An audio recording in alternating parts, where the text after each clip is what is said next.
Hello everyone and welcome to another casual review. I have another short bonus episode for you. Today I'm talking about Kingdom Hearts Recoded HD Cinematics. The actual game came out for the Nintendo DS. However, the actual game was not included in the Story So Far collection, so I do not have access to the game, so I just watched the cinematics so as to not get even more lost when I play through the subsequent Kingdom Hearts games. This one specifically takes place after Kingdom Hearts 2. Now, if you are familiar with the beginning of the events of Kingdom Hearts 2 or during the event of Kingdom Hearts Chain of Memories, you'll remember that Jiminy's journal that he made during the events of Kingdom Hearts 1 were erased with nothing but the passage, "Thank Naminé." Well, while Jiminy was searching through this original journal, he came across another passage which led him to believe that there is more than meets the eye to this almost seemingly blank journal. With the aid of Mickey's help, they were able to digitize the journal and create a world called the Datascape in order to try and find more information in said journal. But problems do arise when we find out that the Datascape is full of these bugs. And so in order to eliminate these bugs, we basically create a digital version of Sora. This digital version of Sora is very similar to how Sora was in the Kingdom Hearts 1 game. And so at the beginning of the cinematics, he's basically going through all of the regular worlds that he went through in order from Kingdom Hearts 1. So you'll go to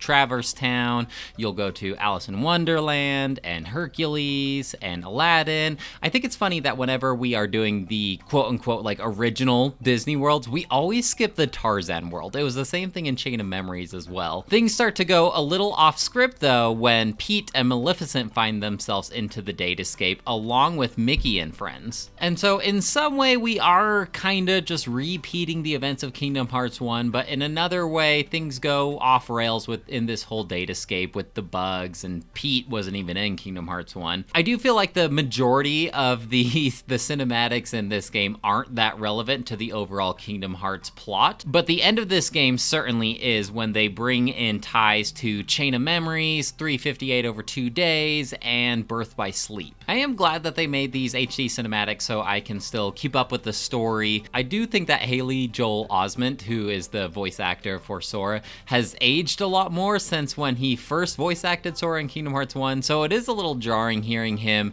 with a more adult voice. I am glad that they got the original voice actor for him though. Out of both of these HD cinematics, I do think that 358 over 2 days was a lot more intriguing just because it felt like a more original story compared to this one that's basically like rehashing a lot of the elements from Kingdom Hearts 1. Not to mention that Kingdom Hearts 358 over 2 days had a lot more emotional gut punches, I feel, compared to this one. But just like any Kingdom Hearts game or cinematics, they all have important information and important ties for the overall story, and so therefore they are worth investigating. Now we move on to our next playable game. The next one that is on the release order list would be Dream Drop Distance, which I believe came out for the Nintendo 3DS. And judging from the ending of Recoded, it is now time for Riku and Sora to get their Keyblade Mastery. Well guys, that's it for me. Let me know what you think about Kingdom Hearts Recoded, and I'd love to hear what you have to say.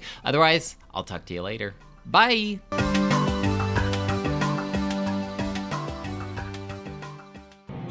What's going on? Jiminy's journal!